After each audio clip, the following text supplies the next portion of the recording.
Yo guys, we got big stuff today. I don't usually make videos about game updates, but I felt like this was one worth making a video about. So we have a new in-game world map and it's pretty sweet. That's really the primary update today, of course. Seriously though, big props to Ash on this world map, and it actually is really sick if you haven't tried out using it in-game yet, but if you scroll down a bit, then we reach the balancing changes that came today. So there have been, continual complaints over the past few years about certain things in the game not being very well balanced, and the few instances where they've tried to pull stuff related to these things to nerf them. Of course, it didn't pass, because how are you ever going to get a nerf to pass a pull unless the thing is like shitting out 10 million GP every 2 seconds or something. So I woke up today thinking we'd just be getting a really sick world map, and just other than that, pretty normal week. And after reading through the news post, this is probably like the biggest update the game has seen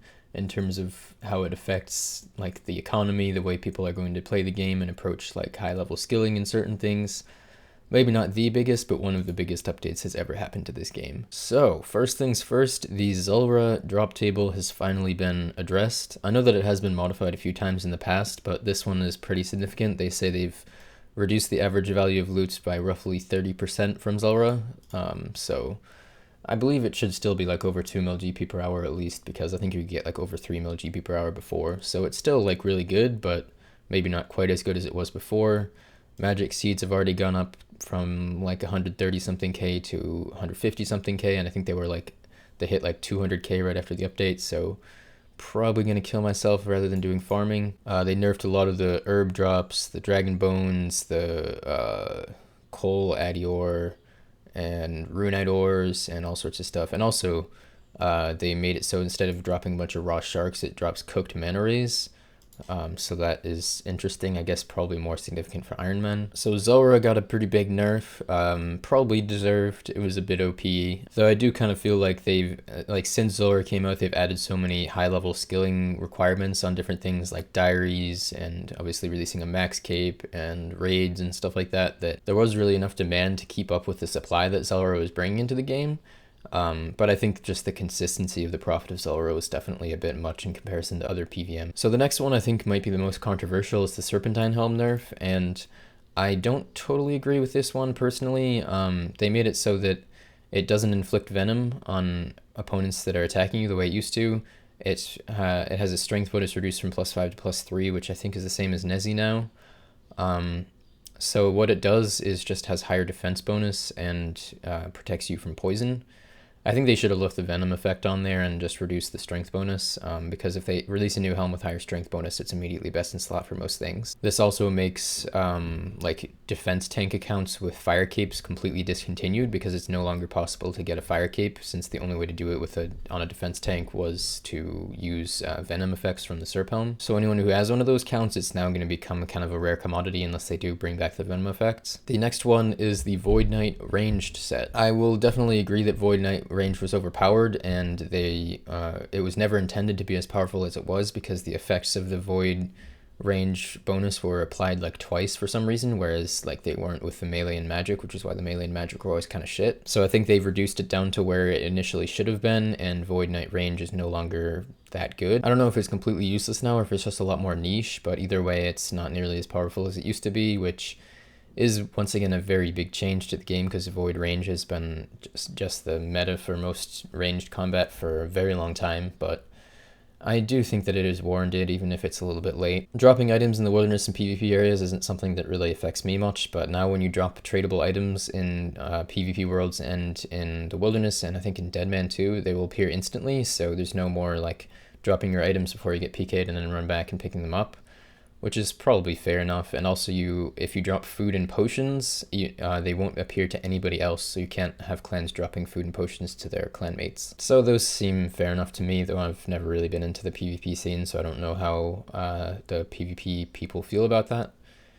And finally, by far the most significant change for the skilling side of the game is the Karamja General Store nerf. So for those who don't know, the Karamja Store would buy items for higher than alch price if you had completed the Karamja Hard Diary, It used to be that you just had to complete the Karamja Easy Diary, but at some point, I think last year, they changed it so you had to have the Hard Diary done to make it so it had a bit higher requirements for how powerful it was. And many players would use this store to make money. They would buy commonly alchable items off of the Grand Exchange or from other players. They would take them to the Karamja General Store, and they would just sell them to the store, either selling just one at a time of 13 different items and then waiting until the shop destocks them after a minute, or hopping between multiple worlds and selling like maybe 5 items at a time or something like that. I've never used it myself, but basically at minimum you could be making like 1 to 1.5 mil, maybe even 2 mil GP per hour if you were just selling one item or one set of items per world, which was highly AFKable. And supposedly it could be as high as like 10 mil GP per hour if you had a lot of worlds and had a lot of items and everything. I don't know if it was really realistic to be getting those kind of GP rates long term because of how contested the shop was, but either way it was a very powerful moneymaker. It was bringing a lot of GP into the game, and it's what nearly every person who has a lot of 200 mil viables or high XP viables did to make their money. It has been something that has been definitely a big point of conflict within the high-level skilling community as to whether it's overpowered, whether it belongs in the game, whether it's balanced, that kind of thing. Personally, I never really thought it was very well balanced. It just didn't seem like a good game mechanic to just be able to sell items to a store and make crazy amounts of profit. But the Karamja shop nerf is something that has been memed about for quite a long time now, and I was definitely not expecting to just suddenly see it pop in with today's update to the world map. So this is going to have a very significant effect on how people approach skilling going into the future, I would say.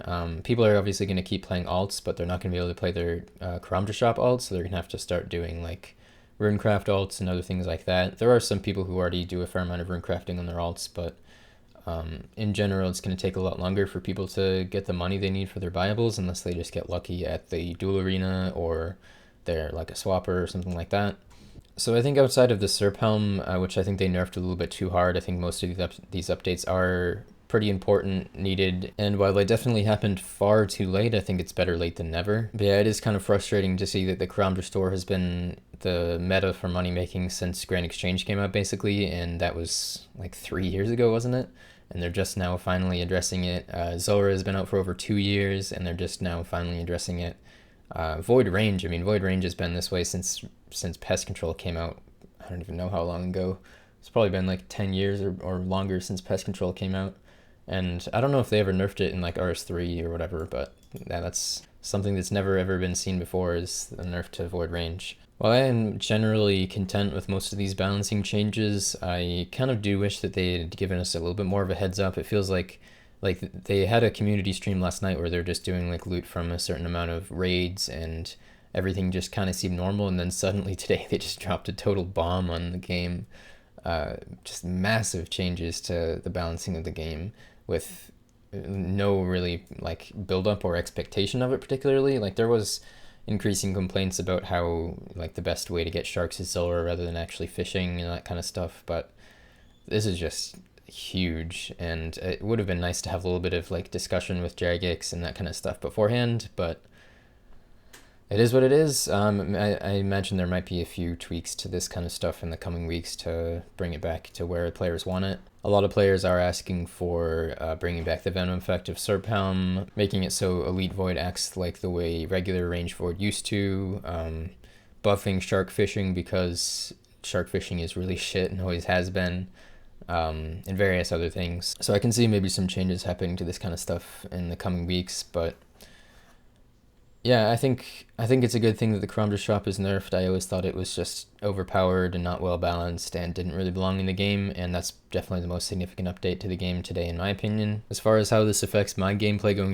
into the future, I've never really played alt so far, but I always thought that if I ever actually got to the point where I was going to train viables, I would potentially start playing an alt because, you know, doing like thousands of extra hours of runecrafting or something didn't sound wildly appealing. But now I'm at 88 mil runecrafting. I haven't made any money from it like since 99, and I'm starting to think that maybe I should hold off and do some deaths just in case I need the money in the future. But I don't really know. Death runes are dropping in price too, much more than I was expecting, and they're already approaching the price that Nats used to be, which is pretty depressing. I was also struggling with motivation with runecrafting lately anyways, so I'm just taking a bit of a break and been hopping around to a few different skills, training hunter right now, since making money is probably something that I should start to do and think about a bit, but I don't know if I'll really stick with it long term. But yeah, I would love to hear what you guys are thinking about today's updates in the comment section below. It'd be cool to see some interesting discussion and what you guys think about what is good, what is bad that they've done today, what could they have done better, and what should they do in the future in regards to these kind of balancing changes. And